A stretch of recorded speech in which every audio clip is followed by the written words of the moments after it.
주님을 만난 사울의 변화라는 제목으로 말씀드리겠습니다. 성경에서 특히 신약에서 한 인물을 생각하게 되면 제일 먼저 생각나는 사람이 누굽니까?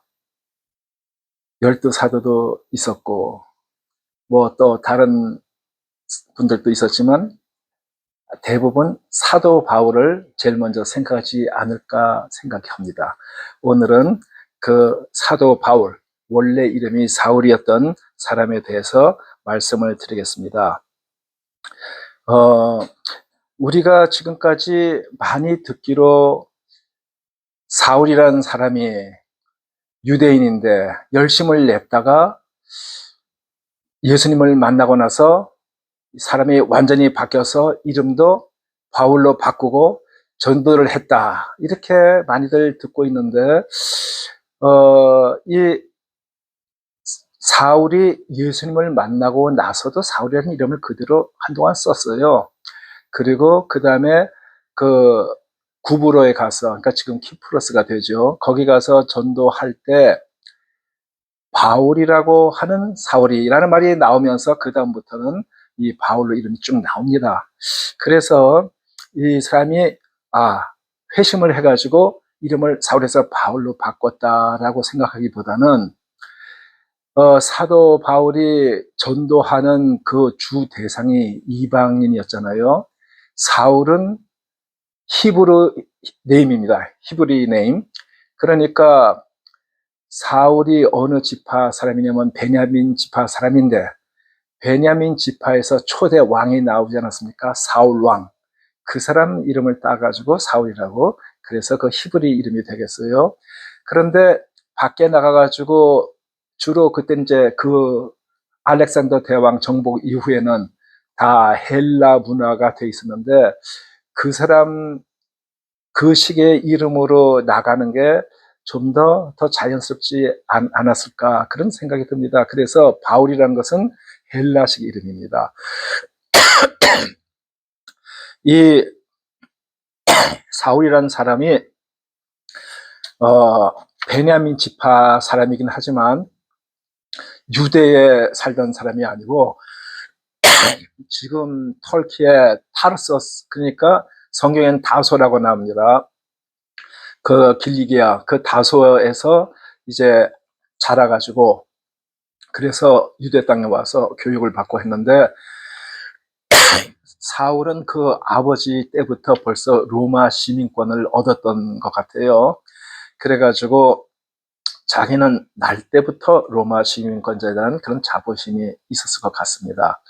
이 사울이 유대인으로는 참 철저한 바리새인 중에 바리새인이라고 할 수가 있고, 그리고 거기에서도 바리새인 중에서도 제일 권위가 있다고 하는 가말리엘이라는 선생의 문화에서 교육을 쭉 받고 그 율법에 대해서 아주 정통하고, 이 논리적으로도 그때 헬레니즘 문화가 전파되면서 그 그리스의 철학이나 이런 것도 많이 퍼졌을 텐데 그런데도 또 수사하게도 상당히 많이 배우지 않았었나 그런 생각이 듭니다. 근데 이 사울이라는 사람은 그냥 우리식으로 지금 예수님 믿는 사람 입장에서 볼 때는 단순한 불신자 그런 정도가 아니고 이 하나님 믿는 사람을 잡으러 다니는 아주 박해하는 사람이었어요. 근데 사울이 나쁜 사람은 아니었다고 생각합니다. 요새도 보면은 하나님 안 믿는 사람이 믿고 나서 목사도 되고 뭐 이렇다고 하는데 어느 정도까지는 또 각 사람이 각 일에 대해서 장점도 있을 수가 있고 맞는 일이 있을 수 있겠지만 한국의 깡패 하면은 제일 유명한 그 사람들 중에 보면은 신학교를 나왔다는, 그 다음에 어떻게 되는지 모르겠지만 그런 사람들이 변명을 할 때는 사도 바울도 이렇게 하나님을, 그러니까 기독교인이 아닌 사람이 변화가 돼가지고 했는데 자기도 그런 사람 중에 하나, 뭐 그보다 어떤 사람은 더 미화시켜서 표현하는 거 있지만 사도 바울은 윤리적으로 상당히 깨끗한 사람이었습니다.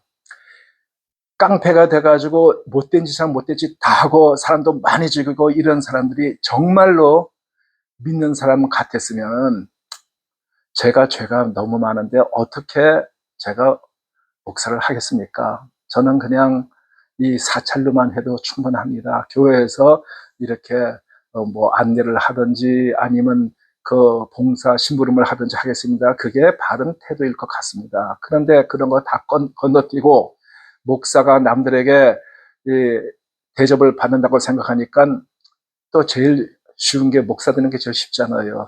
의사를 하려면 들어가기 경쟁도 너무 심하고 또 변호사도 뭐 만만치가 않고 공학은 그게 단계가 있어가지고 어릴 때부터 쭉 산수 수학을 다 웬만큼 해야지 되지 깡패던 사람이 갑자기 그거 할 수 있습니까?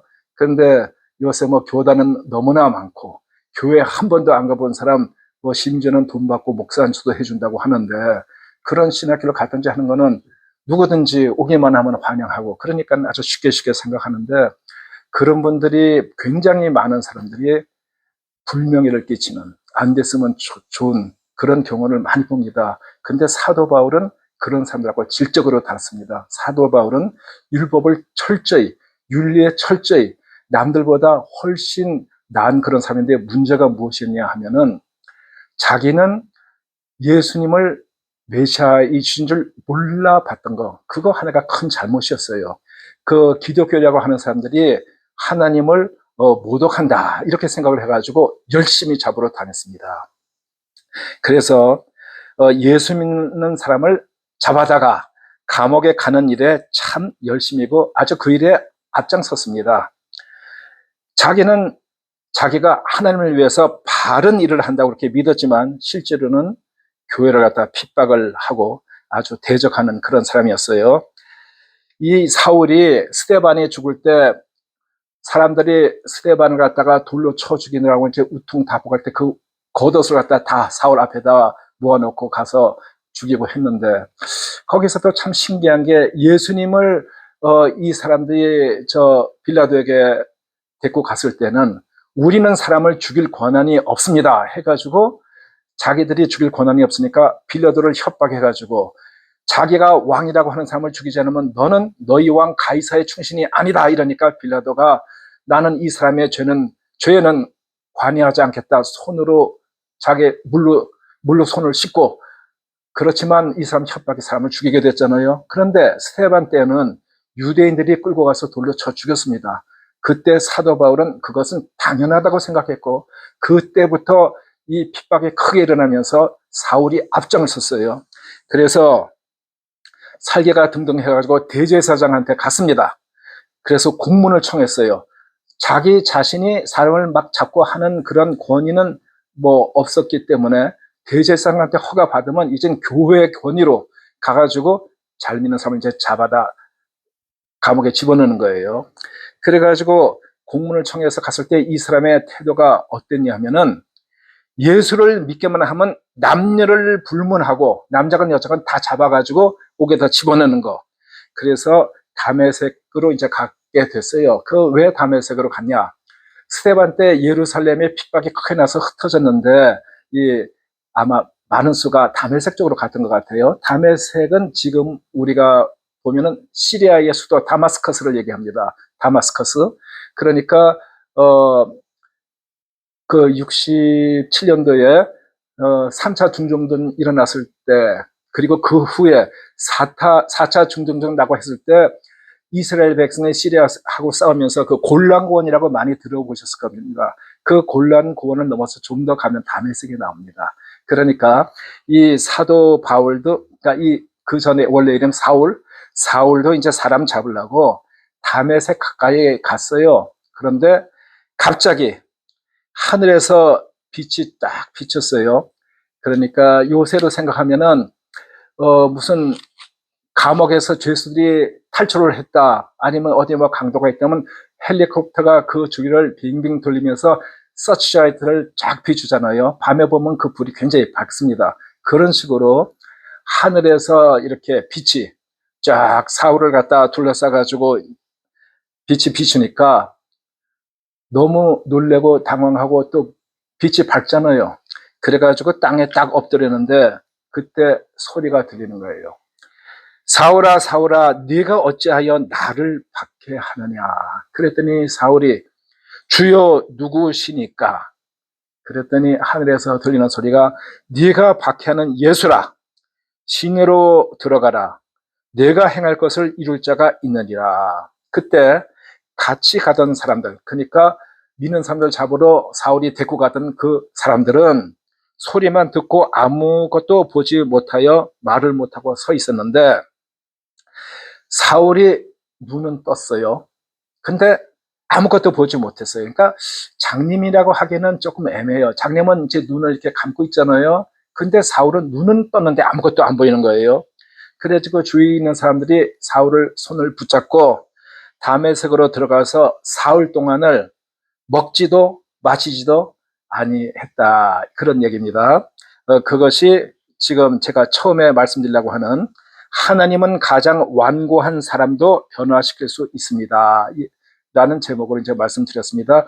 그걸 사도행전 9장 3절에서 7절까지 나와 있는 설명을 제가 다시 한번 빨리 읽어드리겠습니다. 사울이 길을 가다가 다메섹에 가까이 이르더니 호련히 하늘로부터 빛이 그를 둘러 비추는지라. 땅에 엎드려져 들음에 소리가 있어 이르시되 사울아 사울아 네가 어찌하여 나를 박해하느냐 하시거늘 대답하되 주여 누구시니까? 이르시되 나는 네가 박해하는 예수라. 너는 일어나 시내로 들어가라. 네가 행할 것을 네게 이를 자가 있느니라 하시니 같이 가던 사람들은 소리만 듣고 아무도 보지 못하여 말을 못하고 서 있더라. 그런데 여기에서 하나 주목할 것은 주님께서 왜 내 교회를 박해하느냐라고 말씀하지 않았어요. 그리고 나를 박해하느냐. 그러니까 내 교회를 박해하느냐가 아니고 나를 박해하느냐. 여기에서 주님께서 자신의 백성과 자기가 하나 되심을 그렇게 보여주는, 그거는 우리 현대 때에도 가끔 하나님의 음성을 듣는 사람 중에서 그런 말씀을 들을 때가 있는 걸로 알고 있습니다. 사울은 그 순간에, 그 예수님께서 하신 말씀 듣는 순간에 자신이 옳다고 믿었던 모든 것이 무너졌습니다. 그리고 눈은 비록 멀게 됐지만 영적인 눈이 비로소 열리기 시작했습니다. 우리 주변에도 변화될 수 없을 것 같은 사람들이 많이 있어요. 예를 들자면 완고한 가족, 냉소적인 친구, 복음을 거부하는 사람. 근데 사울이 바울이 되었듯이 하나님께 불가능한 사람은 없습니다. 우리가 사람이 사람을 포기할 때에도 하나님께서는 여전히 일하고 계십니다. 둘째, 하나님은 평범한 순종을 통해서 일하십니다.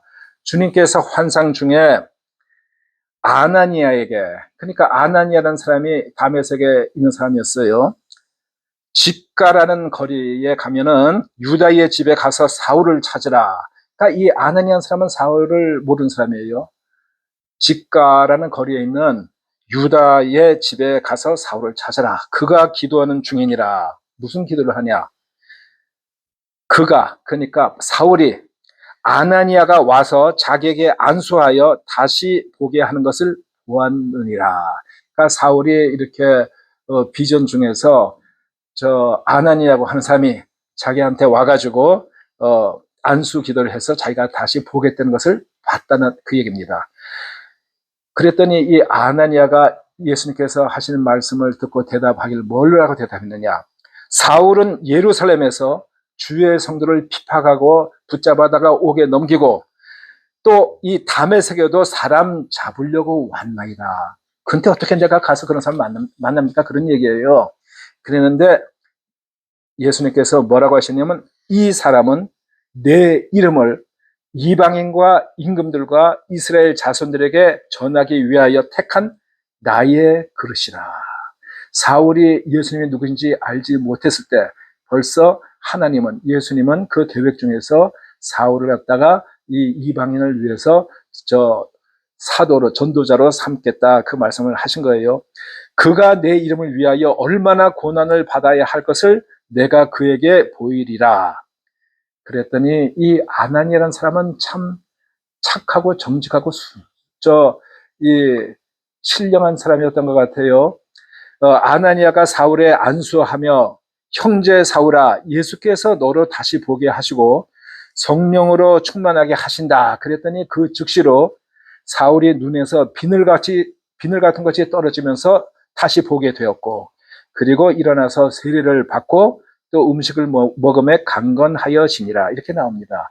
여기에서 한국 칼자로 생각하면 아나니아가 좀 건방을 떨었을 것 같아요.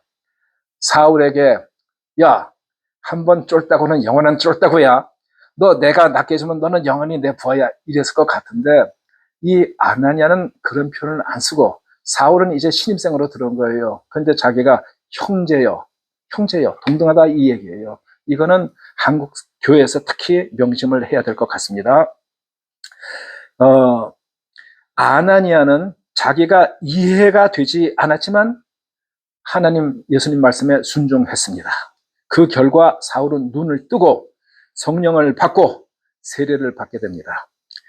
하나님은 유명한 사람만 사용하는 것이 아니고 아나니아와 같이 사도도 아니고 지도자도 아니고 그런 사람들도 써서 이렇게 쓰신다는 얘기입니다. 이 아나니아의 순종은 교회 역사에 엄청난 그런 영향을 미칩니다. 왜냐하면 사도 바울이 엄청난 일을 했기 때문에 그 사람을 이렇게 믿게 예수님께로 인도하고 안수하고 세례를 배포하는 것도 그래서 사도 바울이 그렇게 됐고, 그래서 사도 바울로 인해서 이 복음이 전 세계에 퍼지고, 그래서 우리도 지금 이렇게 하나님께 예배드리고 있지 않습니까? 우리의 작은 순종도 마찬가지라고 생각합니다. 한 사람을 위해서 기도하는 일이라든가 복음을 전하는 일, 어려운 이웃을 돕는 일, 교회를 섬기는 일, 그리고 남의 눈에 보이지 않는 거라도 평범한 그런 순종을 통해 가지고 하나님께서 놀라운 역사를 이루실 때가 많이 있습니다. 셋째, 변화된 사람은 새로운 사명을 받습니다. 사울이 다메섹 회당에서 예수님이 하나님의 아들이라는 걸 전파하기 시작했습니다. 원래 사울 지식이 많습니다. 율법 훤히 다 알아요. 그랬는데 예수님이 메시아이신 걸 모르고 하나님께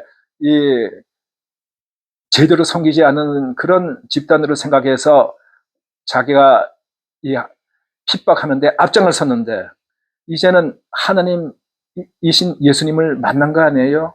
그러니까 자기의 과거의 모든 율법 지식을 총동원 해가지고 아직도 율법 아래에 사는 유대인들에게 자기가 겪은 그 경험, 예수님을 만난 일을 또 바탕으로 해서 전도를 하는 거예요. 그러니까 듣는 사람마다 놀라고, 그랬더니 다메섹에서 사울이 와서 이 예수 믿는 사람을 잡기를 원하던 유대인들이 이제 당혹하게 되었어요. 그래가지고 이 사람이 와서 비싼 게 아니라 정반대로 돌아서니까 유대인들이 사울 죽이기를 공모를 해가지고 밤낮으로 성문까지 이제 지켰어요. 다른데 어디인지 정확히 잡지를 못하니까 나가려면 성문 통해서 나갈 거 아니에요. 밤낮으로 지키니까 사울의 제자들이 밤에 아무도 안 볼 때 사울을 광주리에 달아가지고 성벽에서 내려가지고 그래서 사울이 거기를 빠져나왔어요. 사울이 예루살렘에 가서 제자들을 사귀자고 했는데 제자들이 어떻게 만나겠습니까? 여태까지 믿는 사람들 다 잡아가던 사람인데 저 사람이 스파이일지 어떻게 알아요? 자기가 믿는다고 해서 자기나 잡아갈지. 그래서 다 겁이 나가지고 상대를 안 하고 그 사람이 그럴 리가 없다. 그랬는데 바나바라는 사람이, 바나바가 키프로스 출신이에요. 원래 이름이 요셉이고. 근데 그 바나바라는 뜻은 무슨 뜻이냐면 위로의 아들, 그런 뜻이에요. 성품이 상당히 좋았던 것 같아요. 바나바가 사울을 데리고 가서 그래서 이제 다 자기가 해명을 한 거예요. 어떻게 보면은 자기가 보증을 했다고 할 수 있을 거예요. 사람들이 믿지 않고 의심하는데 아니다. 이 사람은 정말 믿게 됐다. 이렇게 얘기를 한 겁니다. 그러고 나서 사울이 예루살렘에서 전도하고 변론하고 그랬더니 사람들이 이제 이 사울은 전에 기독교인을 잡아주던 핍박하던 공로자가 아니라 이제는 자기들이 죽일 1번 첫째 대상이 된 거예요. 그래가지고 죽이려고 하니까 그 하나님 믿는 형제들이 가이사랴로 데리고 가서 자기의 고향 다소로 보냈습니다. 온 유대와 갈릴리아와 사마리아 교회가 평안하여 든든히 서가고 주를 경외함과 성령의 위로로 진행하여 수가 더 많아지니라. 이렇게 성경에 나와 있습니다. 여기에서 우리 사울을 생각해 볼 때 참된 회심, 회개 이런 것은 단순히 생각만 바뀌는 것이 아니라 삶의 방향 자체가 바뀐다는 것을 명심해야겠습니다.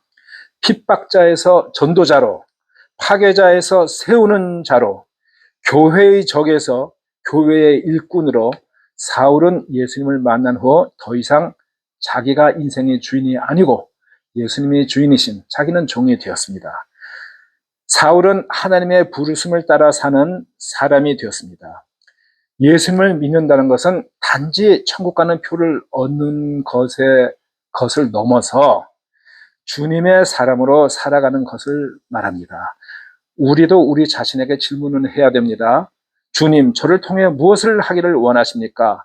신앙은 단순한 지식이 아니라 사명이라고 생각합니다. 결론을 말씀드리겠습니다. 지금까지 그 세 가지. 하나님은 어떤 사람도 변화시킵니다. 그리고 둘째로 평범한 순종을 사용해서 큰일을 하십니다. 셋째로 변화된 사람에게 사명을 주십니다. 그러니까 어떤 사람도 하나님께서는 변화시킬 수 있습니다. 그리고 평범한 순종을 사용하십니다. 그리고 변화된 사람에게 사명을 주십니다. 사울을 바울로 바꾸신 하나님은 오늘도 살아 계십니다. 그 하나님은 우리의 삶도 변화시키시고 우리의 가정과 교회와 세상을 향한 도구로 사용하시기를 원하십니다. 감사합니다.